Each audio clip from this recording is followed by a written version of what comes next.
Hello my dear subscriber and viewers, welcome back to Akshara Akshita 2023 channel.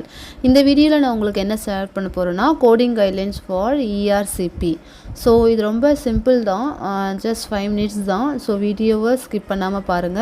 இதுக்கு முன்னாடி வீடியோவில் laparoscopy, colonoscopy, தென் endoscopy அப்புறம் open ப்ரொசீஜர்ஸில் என்னென்னலாம் கைட்லைன்ஸ்ன்றதை பார்த்தோம். ஸோ இந்த வீடியோவில் வந்து உங்களுக்கு ERCP. ஓகே, என்னோடய வீடியோவை இதுக்கு முன்னாடி சப்ஸ்கிரைப் பண்ணாமல் இருக்கிறவங்க ப்ளீஸ் வீடியோவை சப்ஸ்கிரைப் பண்ணிவிட்டு பக்கத்தில் இருக்கிற பெல் பட்டனை ப்ரெஸ் பண்ணி ஆல் செலக்ட் பண்ணி வச்சுக்கிட்டா தான் என்னுடைய ஃபியூச்சர்ஸ் வீடியோஸ் எல்லாமே உங்களுக்கு நோட்டிஃபிகேஷனாக வரும். ஓகே காய்ஸ், நம்ம இப்போது கைட்லைன்ஸ் பற்றி பார்க்கலாம். இப்போ ERCP அப்படின்னா கொலஞ்சியோ பேங்க்ரியாட்டோகிராஃபி, எண்டோஸ்கோப்பி, ரெட்ரோகிராட் கொலஞ்சியோ பேங்க்ரியாட்டோகிராஃபி அப்படின்னா என்னென்னலாம் ஆர்கன்ஸ்லாம் வந்து அது எக்ஸாமின் பண்ணுது அப்படின்றது உங்களுடைய அந்த சிபிடி புக்லேயே ஃபஸ்ட்டு கோடு ஸ்டார்ட் பண்ணுறது டயக்ராமுக்கு முன்னாடியே கொடுத்துருப்பாங்க. ஸோ இதே மாதிரி எல்லா ஸ்கோப்பையுமே வந்து எந்தெந்த இது அளவுக்கு வந்து எந்தெந்த ஆர்கன்ஸ்லாம் வந்து எக்ஸாமின் பண்ணுதுன்றது ஒரு ஸ்கோப்பினாலே அந்த ஆர்கன்ஸ்லாம் கண்டிப்பாக எக்ஸாமின் பண்ணும் அப்படின்றது எல்லாமே ஒரு ஸ்கோப்பி ஸ்டார்ட் பண்ணுறதுக்கு முன்னாடியே அந்த டயக்ராமுக்கு முன்னாடியே கொடுத்துருப்பாங்க. அதேமாரி ERCP எக்ஸாமினேஷன் பண்ணுற எல்லாமே வந்து ஹெப்படோபைலரி சிஸ்டம், அதாவது pancreatic duct, hepatic duct, common bile ducts, duodenal papilla, ampulla of Vater, அதாவது அப்புறம் கால் பிளாடர் இஃப் ப்ரெசன்ட், இது எல்லாத்தையுமே வியூ பண்ணி பார்க்குறது தான் ERCP. ஸோ இதில் பேங்க்ராட்டிக் டக், ஹெப்பாட்டிக் டக், காமன் பைல் டக், அந்த மாதிரி டக்ஸ் வந்து நிறையா இருக்குது பாருங்கள். ஸோ இந்த மாதிரி இது எல்லாமே வந்து நம்ம தெரிஞ்சுக்கணும். ஏன்னா வந்து அதுக்கு தகுந்த மாதிரி தான் ஒரு தடவை கொடுக்கணுமா இல்லை 2 தடவை சிபிடி கொடுத்து 59 மாடிஃபயர் ஆட் பண்ணணுமான்றது தெரியும். ஸோ அப்போ ERCPயோட டெஃபினேஷன் ஃபஸ்ட்டு பார்த்தாச்சு. அதுக்கு அடுத்தது கோடிங் கைட்லைன்ஸ் பற்றி பார்க்கலாம். ஃபஸ்ட்டு பாயிண்ட் வந்து இந்த ERCPயில் தெரப்பட்டிக்கில் என்னென்ன ப்ரொசீஜர்ஸ்லாம் பண்ணாங்களோ எல்லா ப்ரொசீஜர்ஸுமே வந்து எடிட் செக் பண்ணிவிட்டு எல்லாமே நம்ம கோட் பண்ணலாம். அதுக்கு அடுத்த பாயிண்ட் என்னென்னா ERCP தெரப்பட்டிக் ERCP பண்ணும்போது டயக்னோஸ்டிக் ERCP வந்து இன்க்ளூடடு தனியாக பில் பண்ண வேணாம். டயக்னோஸ்டிக் டயக்னோஸ்டிக் ERCPயோட சிபிடி கோடு 43260, தெரப்பட்டிக் ERCPயோட சிபிடி கோடு வந்து 43261, 43262, 63, 64, 65, 74, 75, 76, 77, 78. இது எல்லாமே வந்து தெரப்பட்டிக் ERCPயோடைய சிபிடி கோடு. ஓகேவா? அடுத்த பாயிண்ட் என்னென்னா ERCP வந்து கன்சிடர் கம்ப்ளீட் ப்ரொசீஜர் வந்து எப்போனா டக்டல் சிஸ்டம், அதாவது பேங்க்ரியாட்டிக், பைலரி, இது எல்லாமே விஷுவல் பண்ணாக்கா ஒரு ERCP கம்ப்ளீட் ஆனதாக நம்ம நினச்சி அந்த ERCPயுடைய சிபிடி கோட்ஸ் தான் கொடுக்கணும். ஓகேவா? ஸோ அதுக்கு அடுத்த பாயிண்ட்டு ERCP அட்டம் பண்ணிவிட்டு ஆனால் அன்சக்ஸஸ்ஃபுல்லாக ஆயிடுச்சு, கேனுலேஷன் வைக்கிறதுக்கு ஏதாவது ஒரு டக்கில் கேனுலேஷன் வைக்கிறது அன்சக்ஸஸ்ஃபுல்லாக ஆயிடுச்சு ERCPயில் அப்படின்னாக்கா நம்ம ERCP கோடு கொடுக்காம 43235 எண்டோஸ்கோப்பி ப்ரொசீஜர்ஸ்லேருந்து கோடை கொடுத்துட்டு, அதாவது 43235லேருந்து 43259 ரேஞ்சுக்குள்ளே இருக்கிற சிபிடி என்ன சர்ஜரி பண்ணுறாங்களோ சர்வீஸ் பண்ணுறாங்களோ அதுக்கான கரெக்ட் சிபிடியை கொடுக்கணும். 43266, 43270. ஸோ இது எப்போனா ERCP அட்டம் பண்ணிவிட்டு அன்சக்ஸஸ்ஃபுல் கேனுலேஷன் ஆஃப் எனி டக்டல் சிஸ்டத்தில் அன்சக்ஸஸ்ஃபுல் கேனுலேஷன் இருந்தால் மட்டும் நம்ம வந்து அந்த சிபிடி கோட்ஸ் தான் கொடுக்கணும். ஓகேவா? அடுத்த பாயிண்ட்டு பெர்க்யூட்டேனியஸ்லி பைலரி கெத்திட்டர் ப்ரொசீஜராக இருந்துச்சுன்னா பெர்க்யூட்டேனியஸ் மெத்தடில் பைலரி கெத்திட்டர் ப்ரொசீஜர்ஸ்க்கெலாம் வந்து 47490லேருந்து 47544 கோடு தான் கொடுக்கணும். ERCPக்கு வந்துடக்கூடாது. ஓகேவா? அடுத்தது ERCP வந்து ஸ்டென்ட் பிளேஸ் பண்ணுறாங்க, பலூன் டைலட்டேஷனும் பண்ணுறாங்க. ஸோ ஒரே டக்லே, அதாவது பேங்க்ரியாட்டிக்கு இல்லைனா வந்து நம்ம அங்கே என்னென்ன டக்ஸ்லாம் பார்த்தோம், pancreatic duct, hepatic duct, common file டக்கு, இந்த மாதிரி இதில் ஏதாவது ஒரே டக்கில் நம்ம வந்து ஸ்டென்ட்டும் வச்சுருக்காங்க, ERCP with stent, ERCP method மூலம் பலூன் டைலட்டேஷனும் பண்ணுறாங்க அப்படின்னா நம்ம அப்போ வந்து ERCP ஸ்டென்ட்டை மட்டும் கோட் பண்ணால் போதும், பலூன் டைலட்டேஷனை கோட் பண்ண வேண்டாம். இது சேம் டக்காக இருந்தால் மட்டும்தான். ஓகேவா?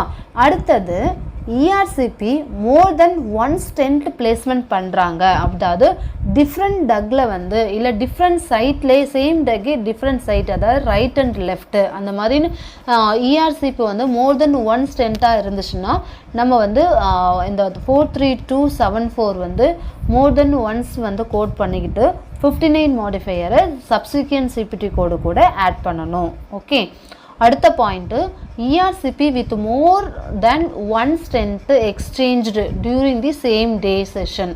அதாவது ஸ்ட்ரென்த் எக்ஸ்சேஞ்ச் கோடு வந்து மோர் தென் சேம் என்கவுண்டர்லேயே வந்து மோர் தென் ஒன் ஸ்ட்ரென்த் பண்ணியிருக்காங்கன்னா அதை எப்படி கோட் பண்ணணும் அப்படின்னா நம்ம வந்து அதே தான் நம்ம பார்க்கணும். ஸோ ஸ்ட்ரென்த்து வந்து எக்ஸ்சேஞ்சாக இருந்தாலும் இன்சர்ஷனாக இருந்தாலும் எக்ஸ்சேஞ்சாக இருந்தாலும் ரீப்ளேஸ்மெண்ட்டாக இருந்தாலும் மோர் தென் ஒன்னுக்கு மேலே வச்சுருக்காங்க அப்படின்னா எந்த இடத்துல வைக்கிறாங்க, சேம் டக்லேயே வைக்கிறாங்களா இல்லை டிஃப்ரெண்ட் டக்கில் வைக்கிறாங்களா, சேம் டக்கே டிஃப்ரெண்ட் சைடில் வைக்கிறாங்களா அப்படின்றத பார்க்கணும்.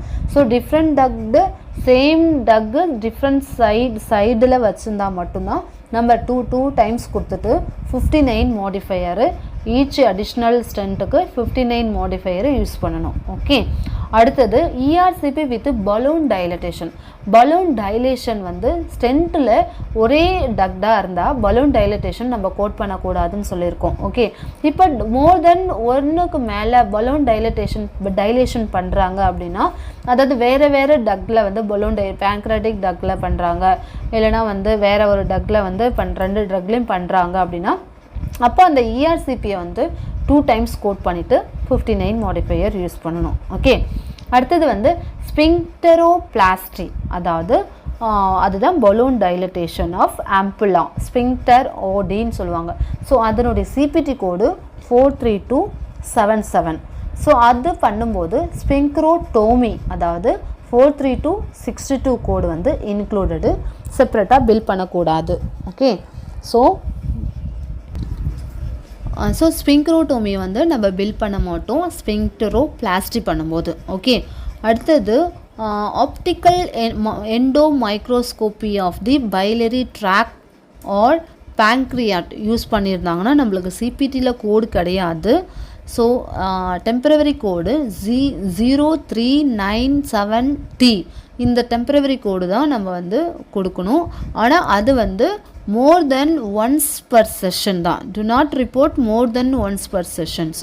ஓகே, ஒரு தடவைக்கு மேலே கொடுக்கக்கூடாது ஒரு செஷனில். ஸோ நம்மளுக்கு optical endo microscopy of biliary tract and பேங்க்ரியாஸ்க்கு கோடு கிடையாது, டெம்பரவரி கோடு தான் கொடுக்கணும். அடுத்த பாயிண்ட் என்னென்னா bilateral balloon dilation, அதாவது both side of the same duct, right side left side of hepatic duct இருந்துச்சுன்னா 43277 ரெண்டு தடவை கொடுத்துட்டு 59 மோடிஃபையர் யூஸ் பண்ணணும். ஓகே, நம்ம ஆல்ரெடி இந்த பாயிண்ட்டும் பார்த்தாச்சு. அதாவது சேம் டக்லேயே பலூன் டைலேஷன் பண்ணியிருக்காங்க, டிஃப்ரெண்ட் சைடாக இருந்துச்சுன்னா 2 டைம்ஸ் கொடுத்துட்டு 59 மோடிஃபையர் யூஸ் பண்ணணும். ஓகே, அடுத்த பாயிண்ட் என்னென்னா ட்ரான்ஸ் எண்டோஸ்கோப்பி பலூன் டைலேஷன், அதாவது அதே தான் 43277 வந்து மல்டிபிள் ஸ்ட்ரக்சர் மல்டிபிள் டக்ஸில் பண்ணியிருக்காங்கன்னா 2 டைம்ஸ் கொடுத்து 59 மோடிஃபையர் யூஸ் பண்ணணும். ஓகே, அடுத்தது 43277 வந்து 43274 கூடையும் 43276 கூடையும் யூஸ் பண்ணக்கூடாது சேம் டக்காக இருந்துச்சுன்னா. ஓகேவா? ஸோ ஆல்ரெடி சொன்ன மாதிரி இன்சர்ஷனாக இருந்தாலும் எக்ஸ்சேஞ்சாக இருந்தாலும் ரீப்ளேஸ்மெண்ட்டாக இருந்தாலும், அதாவது ஸ்டென்ட்டோடைய இன்சர்ஷன், ஸ்டென்ட்டோடைய எக்ஸ்சேஞ்ச், ஸ்டென்ட்டோடைய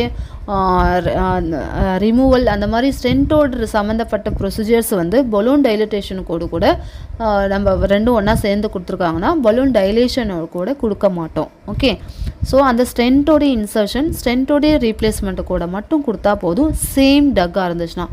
டிஃப்ரெண்ட் டக்கில் நம்மளுக்கு பலூன் டைலேஷன் பண்ணியிருக்காங்க, வேறு டக்கில் ஸ்டென்ட் வச்சுருக்காங்கன்னா நம்ம அப்போ 2 கோடையும் கொடுத்துட்டு 59 மோடிஃபையர் யூஸ் பண்ணலாம். ஓகே, அடுத்த பாயிண்ட் என்னென்னா எண்டோஸ்கோபி கேனுலேஷன் ஆஃப் பாப்புலே, அதாவது 43273 may be reported once per sections.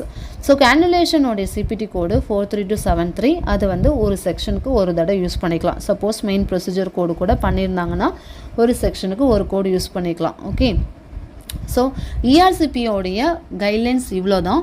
இதில் ஏதாவது உங்களுக்கு டவுட் இருந்துச்சுன்னா கமெண்ட் பண்ணுங்கள். வீடியோ பிடிச்சிருந்தா ப்ளீஸ் லைக் பண்ணுங்கள்.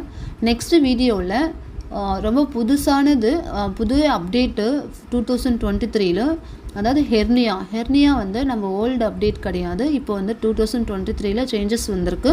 ஸோ நெக்ஸ்ட்டு வீடியோவில் நான் உங்களுக்கு ஹெர்னியா ரிப்பேரோடைய கோடிங் கைட்லைன்ஸு ஷேர் பண்ணுறேன். ஓகே கைஸ், என்னோடய வீடியோ பிடிச்சிருந்தா ப்ளீஸ் லைக் பண்ணுங்கள். ஃப்ரெண்ட்ஸுக்கு யூஸ்ஃபுல்லாக இருக்குன்னு தோணுச்சுன்னா நிறைய பேருக்கு ஷேர் பண்ணுங்கள். அப்புறம் மறக்காமல் சப்ஸ்கிரைப் பண்ணிக்கோங்க. தேங்க்யூ ஸோ மச் ஃபார் வாட்சிங். Thank you guys. Bye bye.